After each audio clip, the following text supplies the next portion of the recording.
All right, guys, so now we're going to start talking about special types of parallelograms, okay? So there are special types of parallelograms are rhombuses, squares, and rectangles, and they follow all of the same rules that our parallelograms do, plus they have some extra ones that are special just to rhombuses, squares, or rectangles, excuse me.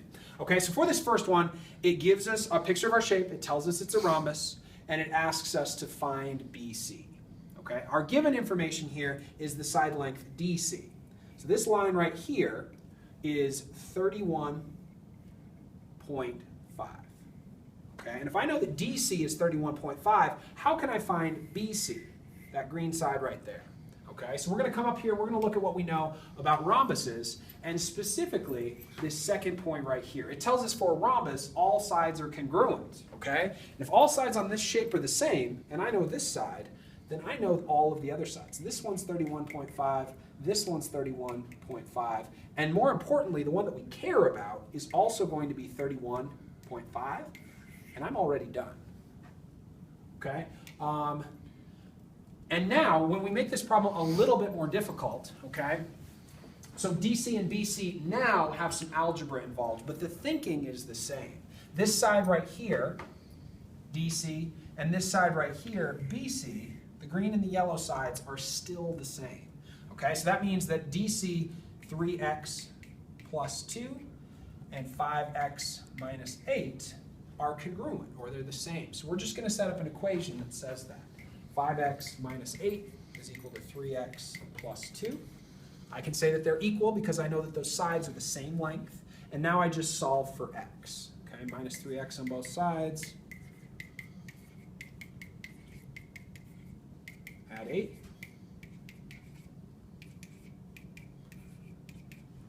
Divide by 2. We find that x equals 5. Okay, but I'm not quite done yet because this problem doesn't say find x, it says find BC. Okay, so I'm going to look here. It gave me an equation for BC, but since all the sides are the same, I can really use either equation. Okay, but just for this problem, we're going to use BC. We're going to use the equation 5x minus 8. And we know that x is equal to 5. 5 times 5 is 25, minus 8 is 17. So BC is equal to 17. So Mr. Matthews just told us about what we know about the sides of a rhombus, that all of them are congruent. But there's one other special piece of knowledge that we know about rhombuses that we don't know about squares and rectangles necessarily. We'll talk about that later. The other thing that we know is that in a rhombus, our diagonals are perpendicular. So we need to keep that in mind for this angle, as this angle is asking you to find the measure of angle BPC. Now sometimes it's tough to understand which angle in the shape is that talking about.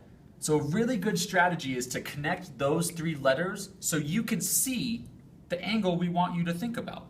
So I'm going to start at B, I'm going to go down to the P and go up to the C. And you can see we're talking about that yellow angle where the two diagonals hit each other. So we need to go back to our knowledge of what we know about a rhombus. The diagonals are perpendicular. So that means where they intersect, where they hit each other, we're going to see a 90-degree right angle. Now this question is just asking about one of the angles where the diagonals hit each other. Since the diagonals are perpendicular, your answer is automatically 90 degrees because the diagonals of a rhombus are perpendicular. So the next shape that we need to talk about, the other special parallelogram, we just talked about a rhombus, are rectangles though. So we're going to talk about rectangles and what we know. So first let's take a look at what angles we're talking about, what are we even asking you. So we're telling you that angle RQO is 60 degrees. And we want you to find the measure of angle PQO. Before we do anything else, we need to make sure we understand which angles we're talking about in the shape. So you can use the same strategy we used on the other slide. Connect those three letters so you can see the angle that we need to label at 60 degrees, RQO. I'm going to start at R, go down to Q, and go up to O.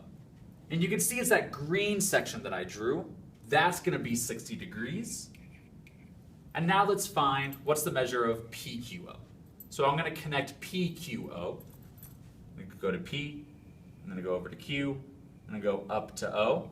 And we can see that what we want you to find is the rest of that little sliver down there. So I'm just going to label that with an X since we don't know what it is. So now we've made sense of what we gave you. Now we understand what you're asking. So now let's see what knowledge we can use over here to actually solve this.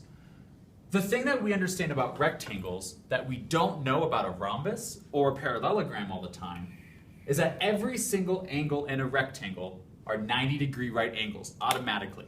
So by the fact that I told you the shape was a rectangle, we automatically know every single angle in here is a 90-degree right angle.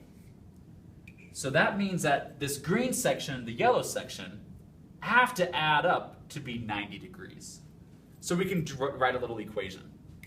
60 plus x has to equal 90 degrees. And the reason this is 90 is because all angles in a rectangle are 90 degrees. So those two parts have to add up and be 90. So if we subtract 60 from both sides, we get that x has to be 30 degrees. Okay guys, so the next problem that we can take a look at with our same rectangle looks like this. So let's take a look at what we're being asked. It tells us that PR equals 21.6, and it gives us a shape. So P starts down here, goes all the way up to the other corner at R, so it's that long pink length, and we know that that length is 21.6. Okay, and it's asking us to find OQ. O is right here in the middle, and Q is down in this bottom corner. So just looking at that, it doesn't look to me like the pink length and the yellow length are exactly the same length. They're not congruent. So this isn't just 21.6. So let's take a peek at what we know about rectangles to see if there's something that might help us. Okay, we know on a rectangle all angles are 90. That doesn't really help me here. We also know that the diagonals are congruent, and that's going to be a big piece here. The diagonals are congruent just means that these lines that go from corner to corner are the same length. So this pink line is the same as if we continued this yellow length all the way up here, okay? And for us to do that, we have to take this yellow one and put it up here as well, okay? So we've got, if we could call this x, that's what we're trying to find, we would need another x up here to finish the diagonal. So if I put two of those yellow x's together, I'll equal my other diagonal. Right? The two diagonals are the same. We just need a little bit more up here to finish this one. Okay, x plus x is 2x. And all I have to do is divide by 2.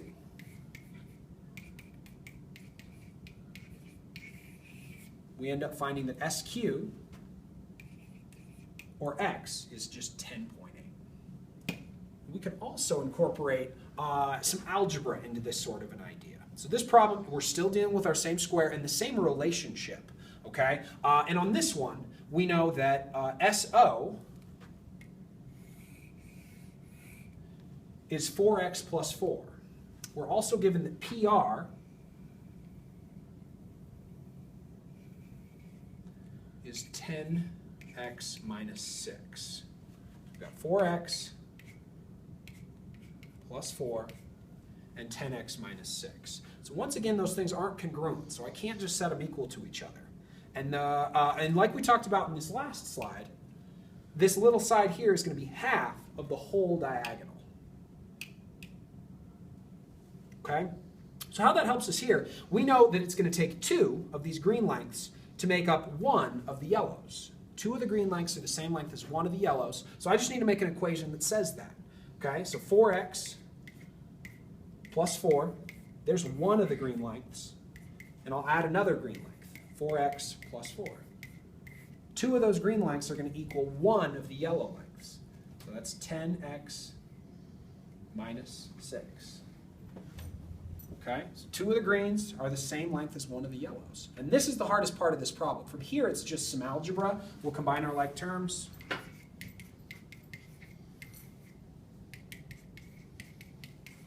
Okay, we'll get our x's on the same side.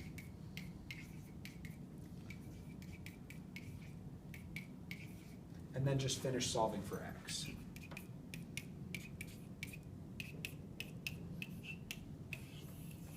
Okay, we're almost done. The problem is we have x, but it doesn't say find x. It says find SQ. So I got one step left. Okay, it's asking me to find SQ, which starts in this corner and goes all the way down here to Q. Okay, and that's a different line than I've drawn on this board yet, right? If I plug into the green equation, that's just going to give me that little piece. But since I know that on a rectangle the diagonals are congruent, this pink length is the same as the yellow length. So I can use the equation for the yellow line, 10x minus 6, for the pink line as well. Okay, so I just have to plug in my x, I have to plug in my 7 where my x is at. So that's going to be 10 times 7 minus 6. That's 70 minus 6. 64 is what we end up with, and 64 is the length of SQ. Now the last type of shape that we need to figure out is that square, where the thing that we know about a square is everything we know about a rhombus and everything we knew about a rectangle also apply to a square. So we know that the diagonals are perpendicular, all 4 sides are congruent, all 4 angles are 90 degrees, and the diagonals are congruent. So everything that a rhombus and rectangle had, the square also has. Because remember, a rhombus and a rectangle, when they get together, they make a baby square. So let's get back to our question to see what knowledge we actually need. This says that the perimeter of KLMN is 48. And just as a reminder, perimeter just means if I add up all 4 of those sides, my answer will be 48. Perimeter is just distance around the shape. So let's see how we can use our knowledge of squares to answer our question where I just want to know what is KL? Just what's the length of one side? So I know that all sides on a square are congruent. So all 4 of these have to be the same thing. So if I just represent KL as x, that means ML has to be the same number. So I'm going to use the same variable x. NM has to be the same number. So I'm going to use the same variable x. Same thing with my 4th side. All 4 sides have to be the same number. And they have to add up to get to 48. So let's see how we can do this. If I add up my 4 sides, x plus x plus x plus x, that will equal my perimeter of 48.